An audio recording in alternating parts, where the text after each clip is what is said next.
Welcome to The Romantic Side of Suspense with Sarah Hemmerker. In each episode, she'll talk with your favorite romantic suspense authors. They will take you behind the scenes of the writing process, giving excerpts from their writing, and share stories about their writing life. The Red Cottage by Hannah Linder. She forgot she loved him. He would die to make her remember. Meg Foxcroft has never minded the tattling village gossip or her uncle's ill-tempered rebukes. After all, she has Tom McGwen, and one day they will build their own cottage, paint it red, and live a wonderful life.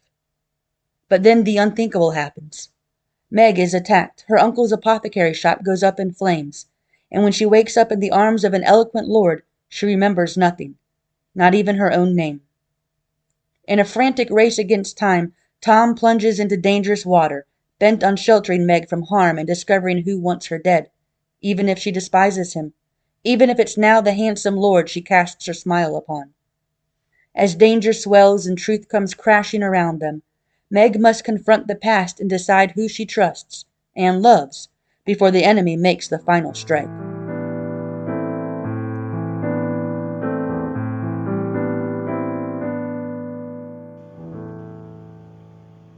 On this episode of The Romantic Side of Suspense, I'm talking with Hannah Linder, who resides in the beautiful mountains of central West Virginia. And welcome to my show, Hannah. Thanks for having me, Sarah. I'm excited to talk to you because I love that you have romance, suspense, and you write historical. So I love that. I think just having romance, suspense, and then the faith element, and you have the faith element too, is enough. But you have to add in the history part. So what made you decide you wanted to add suspense to your historical romance books? Well, I kind of realized from a really young age that I have to write murder and suspense in my books. And I remember I was probably 14 or 15, and I thought, I'm going to write a rom-com, and it's just going to be really chill. It's going to be fun and lighthearted and all this stuff. And about partway through the novella, I started adding in like these villains and then this kidnapping, and it just got really dark really fast. And I was like, I think that I'm meant to write things that are a little more edgy and not so cheesy. Yeah, I don't add the historical part to it. I feel the same way. I'm writing it, and I'm like, what? Well, they're not in danger. I got to do something to keep this plot moving because I just can't think of enough to have them. To me, the conflict, they have the conflict with their relationship, but it's in the backdrop of they're trying to solve this mystery. And I have several friends who write wonderful straight romances. But sometimes I'm reading them and I keep thinking, okay, where's the dead body? Who's going to shoot at us? Yes, where's the mystery to solve? It up. Yeah, exactly. So now your time period is Regency, right? Yes. So what attracted you to that time period for the historical era that you wanted to write about? So probably, I remember when I was first introduced to kind of like a mental image of what the Regency era was when I was probably like 14 and I was having a sleepover with a friend and we watched Pride and Prejudice. And we were both just, in that really like giggly teenage girl stage.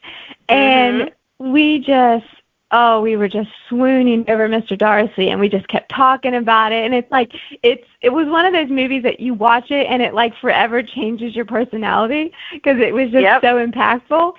And so after that, several years later, I thought, I would like to write a book that feels like that movie. And at that point, I didn't even know it was called the Regency era. I didn't know anything about the historical facts, details, hadn't done any research, nothing. And so I started writing the book just kind of like off the cuff, and then later had to, of course, go back and rewrite it and do my research and all that. But yeah, it's been a really fun time period. I feel like it's really elegant and romantic in its nature. Like you can't say like the Regency era without having like pretty pictures come in your mind. Yeah. No, that's so true. I mean, it's one of my favorite. Of course, Jane Austen fan, just read all of her books, and then other Regency authors as well. And yeah, I mean, it's a fun time period, I think, to write about. I think you can have a lot of fun, and then you add the intrigue to it. So how do you make sure that your mystery suspense elements are like true to that time period? Do you have to do like extra research for that, or is it just the idea, that you can just fit it in there? Yeah, so I usually, depending on the nature of the plot, I have to do more or less research. But I kind of, from the get-go, try to build my plot around the murder mystery somewhat. And so, I kind of just drop in the rest around the murder mystery. Yeah, well, that's good. I mean, I often start with I don't write historical. I write contemporary, just to remind my listeners. But I often start with the with the mystery, and then I build, what is the mystery? What are they trying to solve? And then build it around there as well.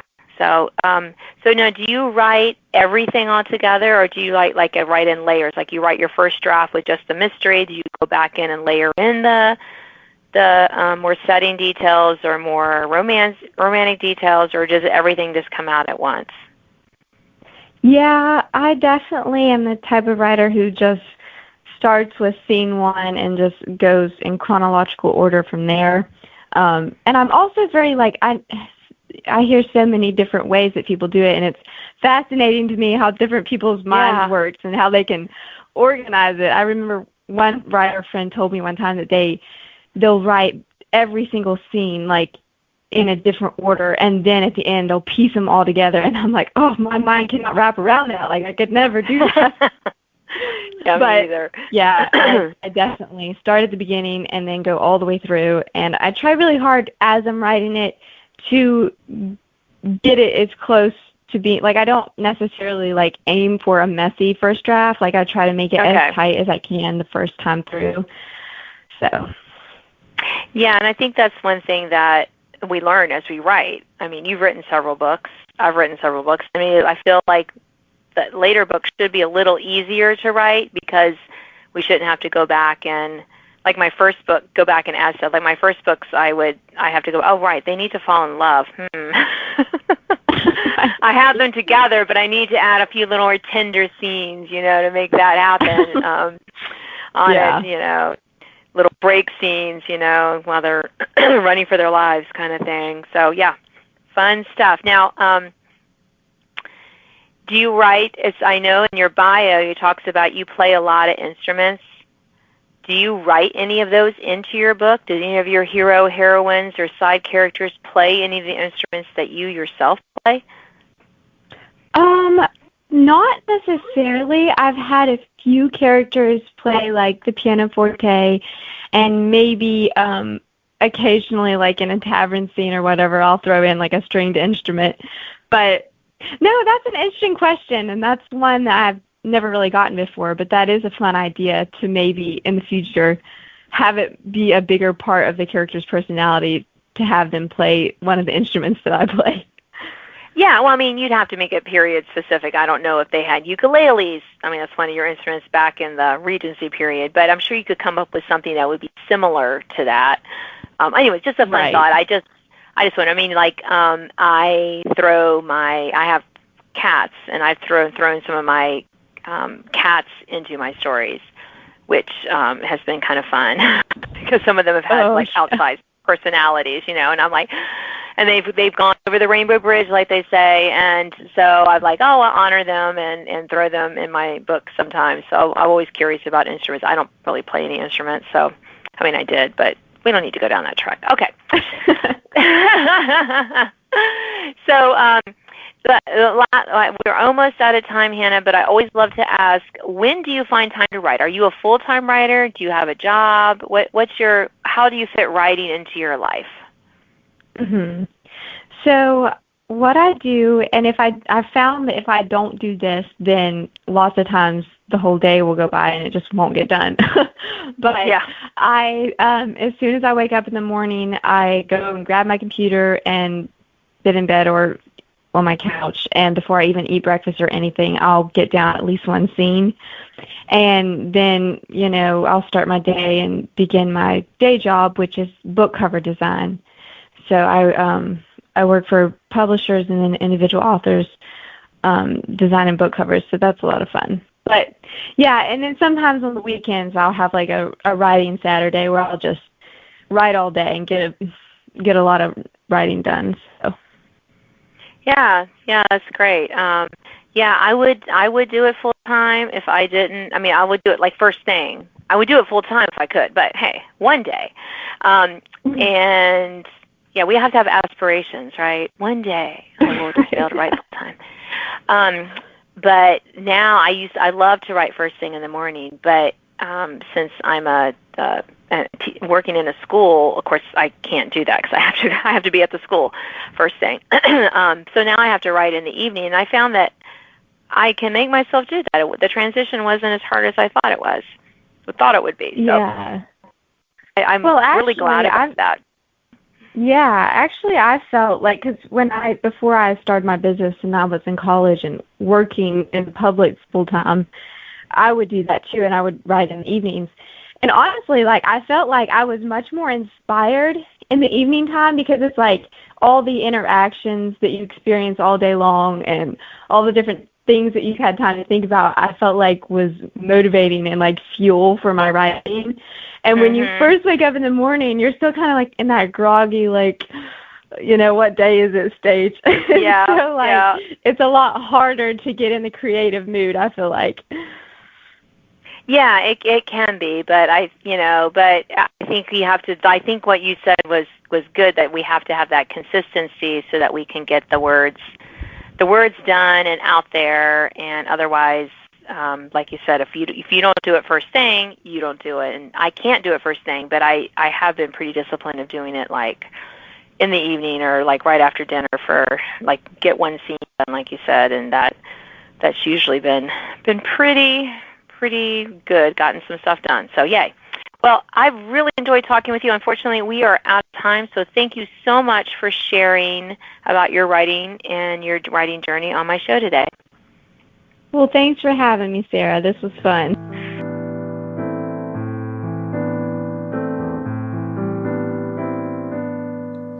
Now an excerpt from The Red Cottage by Hannah Linder. May 1818, Juleshead Village, North Cornwall, England. We shall get murdered for this. Frigid water numbed her legs as Meg Foxcroft abandoned the rowboat and plunked knee-deep into moonlit water. She laughed, out of breath from the shocking cold, as she waited for the rocky shore. Hurry up! Not sure what it matters now. It happens to matter a great deal. It is dreadful enough I have lost my shoes, let alone the hour.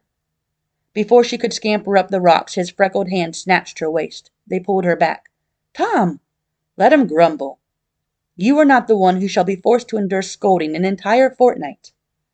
A wave swayed them back and forth, seeping the water higher up her dress, more evidence that would be impossible to hide from Uncle.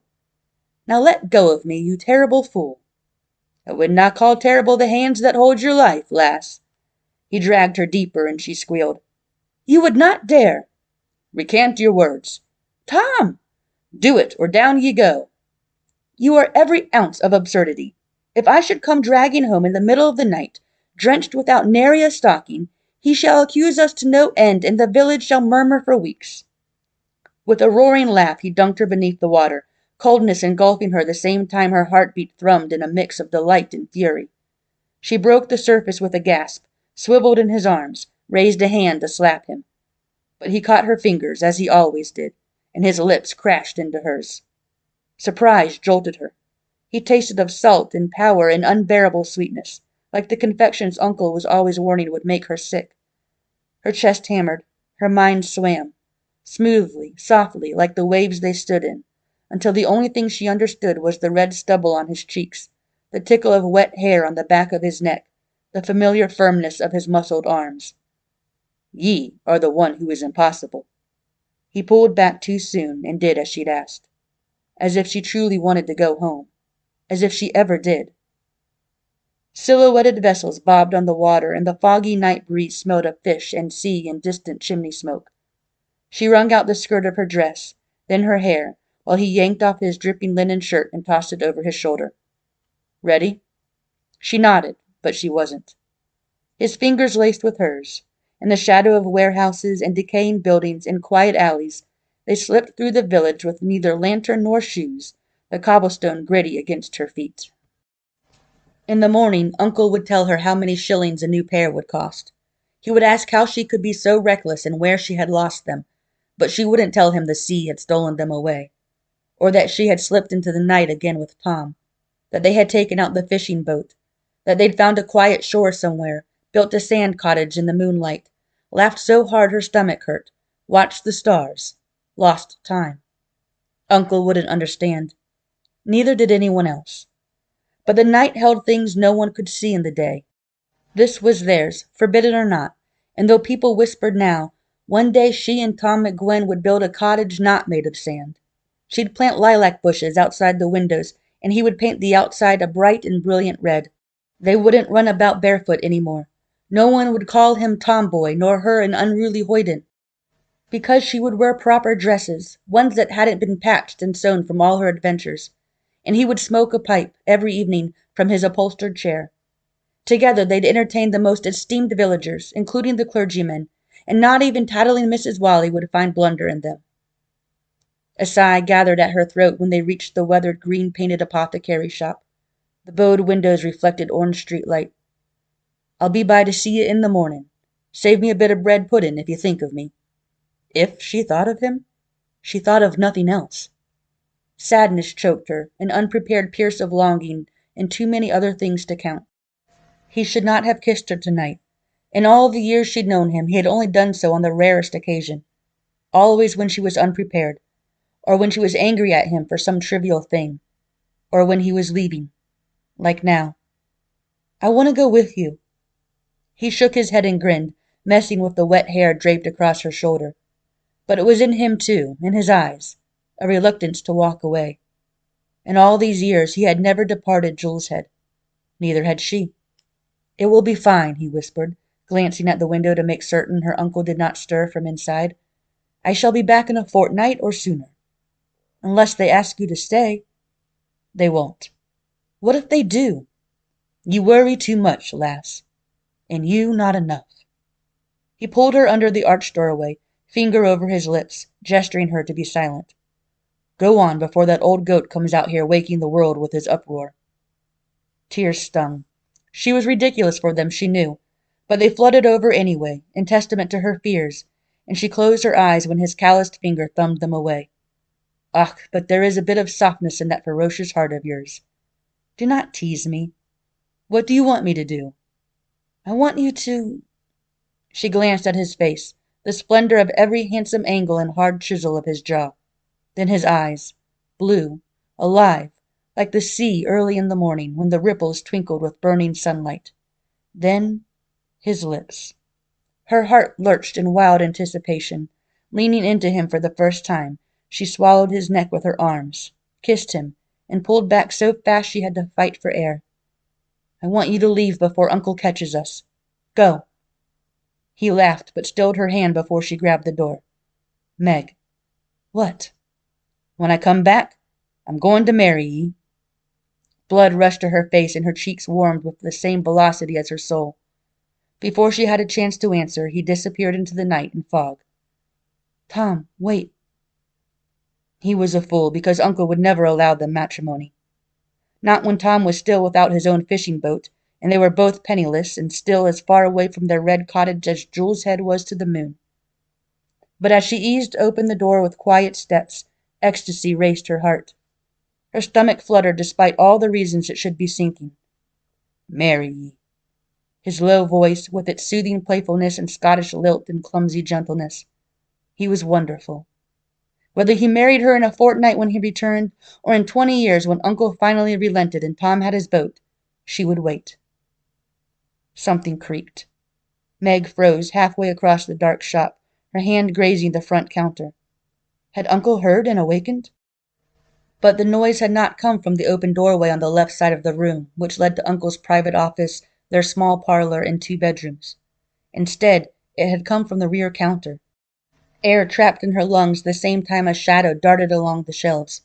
Bottles crashed, glass busted. An overwhelming fragrance of herbs and earthly mixtures struck the air in an aromatic warning. Hunkering, Meg skittered across the room in her dripping bare feet. Thieves had broken inside more than once, usually a desperate farmer with a sick wife or child, or a village street urchin eager to swipe something for trade. But never in the middle of the night, not when someone was home. Whoosh! Another shadow lunged in front of her, blocking the doorway. Panic spiked. She stumbled back, screamed just as the figure lifted something over his head and swung. Wood and metal cracked her forehead. Uncle! Her body smacked the floorboards. The blackness deepened. Uncle, help! Use the gun. Too loud. Slamming, thumping, bottles and vials and bowls busting. Light it up. A groan ripped from her throat. She rolled once, pushed up on her elbows, grabbed a cabinet and pulled herself up. Rumble, the girl! A second blow struck the back of her skull, battering her with pain. Her mind flashed too many things at once. The crumbling sand cottage, salt water in her face, the boat rocking, rocking, rocking. Tom. Blackness sucked her under before she could cry his name. Thanks for listening to The Romantic Side of Suspense with Sarah Hammerker. If you enjoyed this episode, please leave a review. You can sign up to receive notifications of upcoming podcasts and listen to previous editions at sarahhammerkerfiction.com.